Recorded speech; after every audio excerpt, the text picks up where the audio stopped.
नमस्कार मित्रों, मैं हास्य कवि डॉक्टर रसिक गुप्ता और दुनिया के सबसे छोटे जीव चींटी पर मेरी एक हास्य कविता आज आपके समक्ष रखता हूं। सुनिएगा कि चींटियां दुनिया की सबसे बड़ी डॉक्टर। पल्स चेक करने के लिए किसी स्टेथोस्कोप की जरूरत नहीं। पता नहीं कौन से मेडिकल कॉलेज में पढ़ी है, कौन है इनका गुरु। इधर किसी का जीवन खत्म, उधर चींटियों द्वारा पोस्टमार्टम शुरू। थोड़ी सी देर में कहीं से कहीं पहुंच जाती है अपनी सुपरफास्ट चाल से और हल्दीराम की मिठाइयों को तो ढूंढ के निकाल आती है पाताल से। मीठा बहुत पसंद है इनको, लेकिन ज्यादा स्वाद नहीं भाता इनको खारे का। और सबसे पहले चींटियों को ही पता चलता है मोहल्ले के हर भंडारे का। मैंने एक चींटी से पूछा, तुम अगले जन्म में चींटी बनना चाहती हो या चीटा? बोली, वैसे तो मैं हर जन्म में चींटी बनना चाहती हूँ, लेकिन उसमें एक ही घाटा है, अगर कोई चींटा किसी को काट ले तब भी बदनाम हम ही होती है, जरूर किसी चींटी ने काटा है। एक चींटा मुझे चिढ़ाते हुए बोला, तुम्हारी गर्लफ्रेंड तो सिर्फ तुम्हारे दिल में रहती है, लेकिन हमारी गर्लफ्रेंड चींटी तो हमारे साथ ही हमारे बिल में रहती है। एक चींटी बोली, वैसे तो हमारी प्रजाति गुणों की खान है, लेकिन इस बार तो मैं माउंट एवरेस्ट पे भी होके आई हूं, जहां -60 डिग्री तापमान है।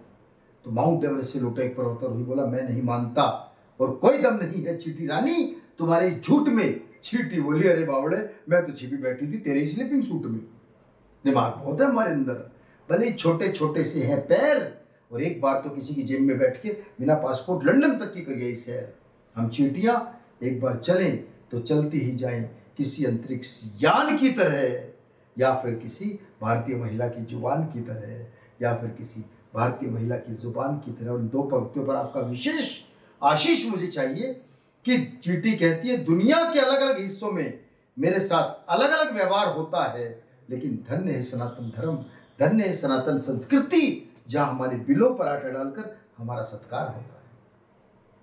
चींटी बोली, वैसे तो मैं किसी को कुछ नहीं कहती, लेकिन अगर कोई छेड़ दे तो ऐसा काट खाऊं कि सारा नशा उतार दूं और सूंड में घुस जाऊं तो बड़े से बड़े हाथी को मार दूं। आदमी 2 सीढ़ी से गिरे तो 3 महीने का प्लस्तर, कभी कभी ऐसी भी किस्मत फूटती है।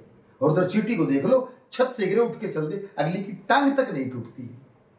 और चींटियां अपने वजन से 50 गुना वजन उठाकर चलती। जिन पंक्तियों के लिए कविता लिखी, अंतिम पंक्तियां, समापन की पंक्तियां आपको सौंपता हूं कि चींटियां अपने वजन से 50 गुना वजन उठाकर चलती हैं। दिनों रात 24 घंटे जिंदगी ने इनसे बहुत मेहनत करवाई है, इसीलिए चींटियां कभी भी सोती नहीं, क्योंकि भगवान ने इनके हिस्से में नींद ही नहीं बनाई।